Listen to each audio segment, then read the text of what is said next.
Well, we are finally here, packing up our tent in Askole, and the jeep ride to Askole yesterday was far from uneventful. We were sharing the jeep with a commercial trekking party, which consisted of 2 clients, 2 guides, a couple of porters, a cook, and a mountain of gear, just these enormous kerosene stoves and live chickens they had. Horrible conditions they were keeping these chickens in. So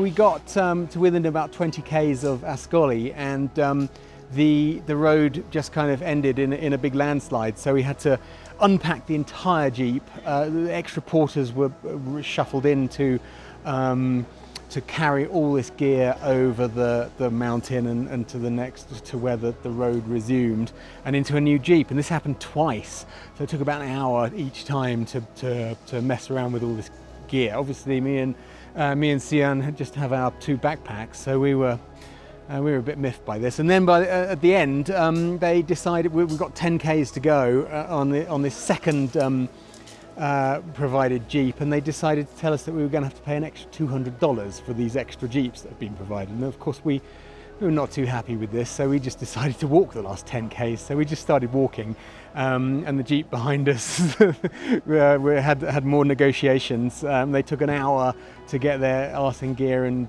catch up with us, and then they decided to give us a lift to Askole without any extra payment. So that was very interesting. We didn't get to Askole until like 10 p.m. And we're in this complex of commercial trekking groups. You see them all down here, and they've all got their hordes of guides and porters and kitchen tents and yeah, as I said, live chickens. And this is not really the sort of place that I want to be camping, but this is the first night of this trek, and hopefully we're going to find a little bit more tranquility on the glacier, but I'm not really sure, because there seems to be an awful lot of commercial trekking groups doing the same thing as us. So we shall see how it goes, yeah, I'm excited to get onto the glacier.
Well, we are in Jolia, in a veritable tent city again.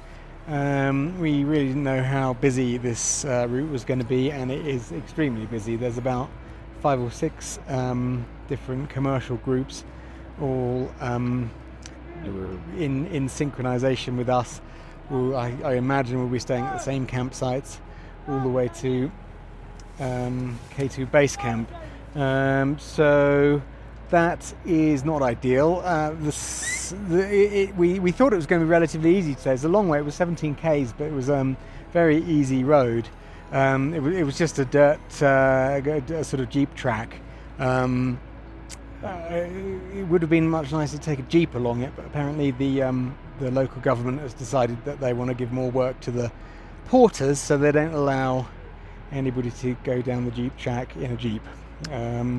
So we got here about 1 p.m.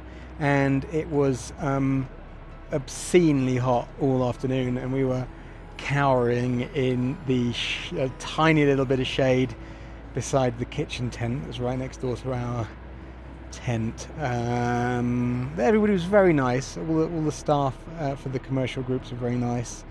But I'm very, very happy the sun has gone down. And we just had a quick dehydrated meal, and we're going to go straight to sleep because I'm absolutely exhausted. What a day. I'm very looking forward to getting higher up in the mountains when it's a little bit cooler.